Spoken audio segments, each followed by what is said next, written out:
Hi guys, this is Reuben, your audio mentor, and today I'm going to show you how to prepare your tracks for mastering. Now you can see I have a music piece right here, a total of, of about 20 minutes of music right here, and these are all taken from a film which I composed recently. I composed music for a film recently, and it's all taken from there, yeah? So before you master, you want to slice your tracks. So I have like 1, 2, 3 tracks, 4, I'm going to cut here, 5, 6, 7, 8, let's say, yeah? So basically this is not the file or the songs that would be good for mastering, but it serves the purpose, yeah? And I want you to imagine that you have, let's say, 1, 2, 3, 4, 5, 6, 7, 8 songs that you want to press and master for a CD, and you have them all in here, okay? So what you do is you import all the 8 songs into one project file, and before you do that, make sure they are all normalized to -3 dB. So go to audio, process them, normalize, and basically normalize.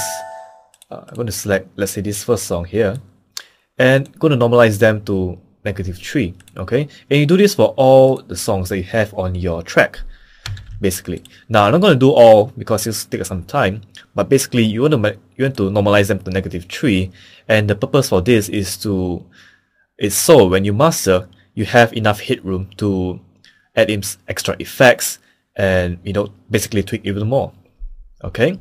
So basically, a general rule of thumb is to normalize them all to -3 dB for all each songs, okay? I'm going to normalize only one of them and take this as example, okay? So next thing you need to do is you put tracks across your DAW, okay? I'm going to put tracks across my DAW like that, and basically create tracks for each song. Now the reason for doing this is to, I'm going to zoom in a bit. Oops, there you go. So I have 1, 2, 3, again 8 songs right here.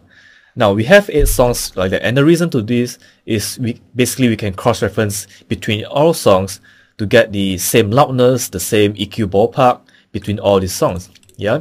And to quickly go through this, you need to find the chorus or the highest peak of a song, and basically mark it with a locator.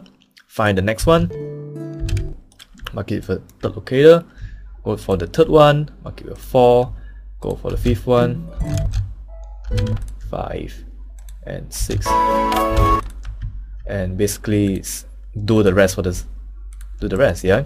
Now keep in mind again that this music here are not suitable for mastering purposes because this is taken out from a film which I composed for recently, but this suits for this tutorial, yeah? So basically when I'm playing in this project and when I'm mastering, I can skip around and reference tracks quickly, and it goes something like this.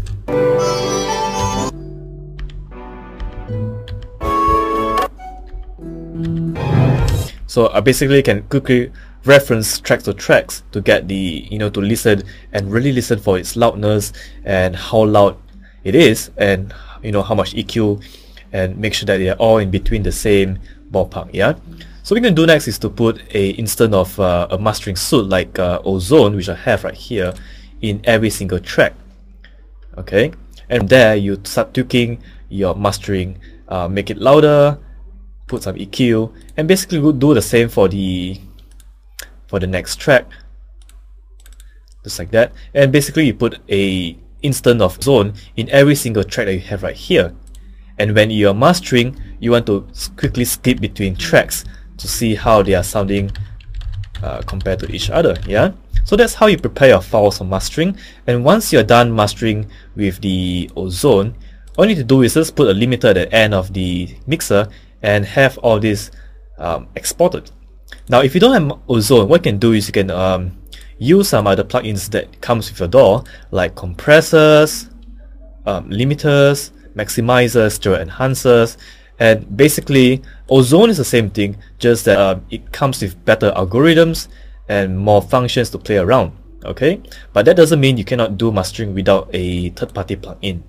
Alright, so let's say now you have done all the mastering for these tracks, and the next thing to do is to go into first song. Let's say you bounce this first song file, export them or the mix down, and call it your track 1, let's say, yeah, track 1.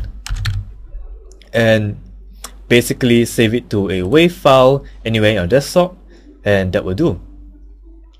Now before you bounce, another thing to do is to, I forgot about this, yeah, sorry. You got to go into your mixer, go into stereo out, your final stereo out, and insert a limiter at the end of your chain. So whatever peaks that happens does not exceed a certain threshold, meaning that you put up, now the threshold is -3, we can put up it to 0.1. yeah, some people do that. Some people go up to 0, but I will normally put up to 0.1 or even 0.3 just to be safe that there are no clippings that happens on the end master.